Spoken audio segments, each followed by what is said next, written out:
Maria's New Hat by N.K.A. Balal. Maria lived with her mother in a small apartment in NYC. She wasn't too young or too old, not too short or too tall, not particularly beautiful nor ugly. She was just an average woman. She worked as a secretary at a large company and her life was pretty much boring and mundane. No one at work paid any attention to her. Those that did considered her to be as boring as her life was. One morning on her way to work, Maria saw a new hat shop that opened down the street. In a spur of curiosity, she walked in. In the shop was a little girl and her mother, who came to pick the girl a hat, and another customer who was trying on hats. Maria also tried on a few hats until she found one she liked.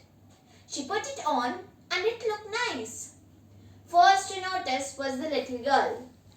"Mommy, look how pretty that woman looks with that hat on." The mother said, "Ma'am, I must say, this hat just looks wonderful on you." The second buyer also came to look. "Ma'am, you look lovely with that hat on." Maria went to the mirror. She looked at herself, and for the first time in her adult life, she liked what she saw. Smiling, she went to the counter and bought the hat. As she walked outside, a new world revealed itself to her. She never before noticed the colors of the flowers or the scent of the fresh air. The sound of the cars and the people sounded like a harmonious melody. She walked as if drifting on a cloud with a song in her heart.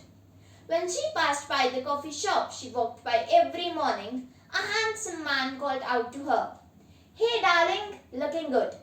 Are you new here? Can I buy you a cup of coffee?" She smiled shyly and kept walking, floating on a cloud. When she got to the office building, the doorman opened the door for her and wished her good morning. Never before had he even noticed her.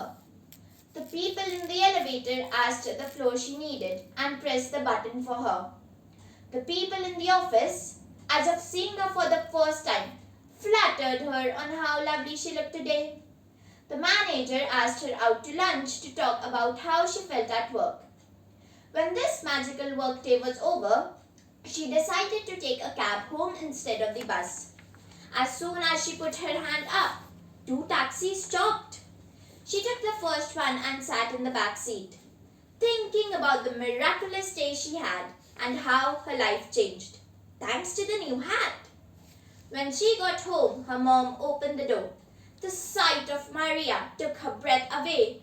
"Maria," she said, surprised, "how beautiful you look today. Your eyes are all lit up like when you were a little girl." "Yes, mother," said Maria. "It's all thanks to my new hat. I had the most marvelous day." "Maria," said her mother, "what hat?" Maria panicked. She touched her head and saw that the hat that changed her life was not there. She didn't remember taking it off in the cab, or at lunch, or at the office. She now remembered how she had paid for the cab at the counter but forgotten to pick it up. She now understood. It wasn't the hat that freed Maria. It was the quality of her thoughts. Our thoughts can enslave or liberate us to be, do, or have anything we wish for. This is called as placebo effect. Ask and you shall receive. Believe and you will get. Milk for the Cat by Harold Monroe. When the tea is brought at 5 o'clock and all the neat curtains are drawn with care, the little black cat with bright green eyes is suddenly purring there. At first she pretends, having nothing to do. She has come in merely to blink by the grate. But though tea may be late or the milk may be sour, she is never late. And presently her agate eyes take a soft, large, milky haze, and her independent, casual glance becomes a stiff, hard gaze. Then she stamps her claws, or lifts her ears, or twists her tail and begins to stir, till suddenly all her lithe body becomes one breathing, trembling purr. The children eat and wriggle and laugh. The two old ladies shook their silk. But the cat is grown, small and thin with desire, transformed to a creeping lust for milk. The white saucer, like some full moon, descends at last from the clouds of the table above. She sighs and dreams and thrills and glows, transfigured with love. She nestles over the shining rim, buries her chin in the creamy sea. Her tail hangs loose, each drowsy paw is doubled under each bending knee. A long, dim ecstasy holds her life. Her world is an infinite, shapeless white. Till her tongue has curled the last holy drop. Then she sinks back into the night, draws and dips her body to heap, her sleepy nerves in the great armchair, lies defeated and buried deep, 3 or 4 hours unconscious there.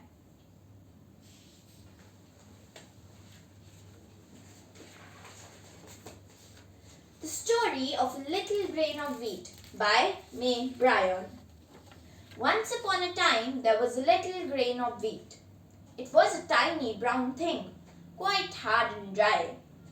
It looked like somebody who had wrapped himself up in a cloak and gone to sleep, with his head and feet all covered up. That was really what had happened. The grain of wheat was fast asleep.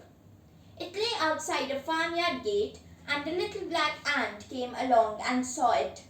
"Dear me," said the little black ant, "that will do nicely for my dinner." He was carrying it off, which was hard work because it was nearly as big as he was, when another little black ant came along. "I'll help you to carry it if you give me half," said the second ant. "Shan't," said the first. "Then I'm sorry to say," they fought about it. While they were biting and kicking and the grain of wheat was rolling about between them, a third person came along. The third person was a little elf man. He was looking about for winter lodgings, and he had just found an excellent place in a hollow tree at the edge of a field. "Shocking, shocking," he said to the 2 fighting ants. "Please stop for goodness sake." But they did not take any notice of him. Then the little elfman thought, "If I take the grain of wheat away, they won't have anything left to quarrel about." And so he did just that. How do you feel your performances went? What were you most pleased with? I'm happy with my performance. Behind this 7-minute performance, there are hours of dedicated practice. Oration is something I enjoy doing, and I enjoy doing it even today. However, the air is human. I'm sure there's a spoke of improvement every time I practice. Today was better than yesterday. Tomorrow will be better than today, but I think I lived up to my expectations. Choose one of your pieces and talk about how characters or narrators' feelings changed. If I talk about Maria's character from the story, Maria's new hat, I see a major transformation in her. From a girl who lacks luster and leads a dull life, to a girl who glows in the light of her own confidence, Maria discovers that the hat was a mere agent that catalyzed her love for herself and changed everyone's attitude towards hers. The story talks about self-belief and self-love, and that is beautiful. Choose one of your pieces and explain what makes the subject or story interesting to you. The story Maria's New Hat shows Maria's transformation. The way a hat that was believed to have made Maria look pretty to the people around looked convincing. The climax, which shows that the hat never rested on her head when she was in public, was the catch and it was very interesting. The placebo effect was a new concept for me. I found both these aspects very interesting. Thank you.